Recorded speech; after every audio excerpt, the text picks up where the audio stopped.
மாண்புமிகு உறுப்பினர் திரு மு தமிமுன் அன்சாரி அவர்கள்.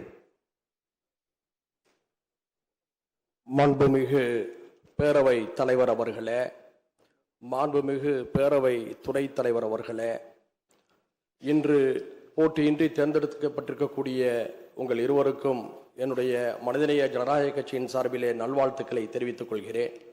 உங்களை இந்த இடத்திலே அமர வைத்ததற்காக மாண்புமிகு முதல்வர் அவர்களுக்கும் என்னுடைய பாராட்டுகளை தெரிவித்துக் கொள்கிறேன். இருளை படிப்பதை விட ஒரு மெழுகுவர்த்தியை ஏற்றி வையுங்கள் என்றார் அரசியல் மேதை அரிஸ்டாட்டில். நீங்கள் மெழுகுவர்த்தி ஏற்றி வைக்கும் இடத்தில் இருக்கிறீர்கள். அந்த மெழுகுவர்த்தி இந்த அவையில் நாகரிக அரசியலின் வெளிச்சத்தை ஏற்றி வைக்கட்டும் என்று மீண்டும் வாழ்த்துகின்றேன். சட்டமன்ற ஜனநாயகத்தை விவாதங்கள் தான் அழகுபடுத்துகின்றன.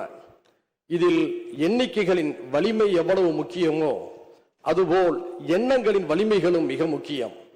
எனவே சிறிய கட்சி பெரிய கட்சி என்று பாகுபாடு காட்டாமல் உறுப்பினரின் நோக்கம், அவர் பேச வரும் கருத்தியல், அவர் எடுத்தாள விரும்பும் முழக்கங்கள் ஆகியவற்றை கவனத்திலே கொண்டு எல்லோருக்கும் நேரம் ஒதுக்க வேண்டும் என்று அன்போடு கேட்டுக்கொள்கிறேன்.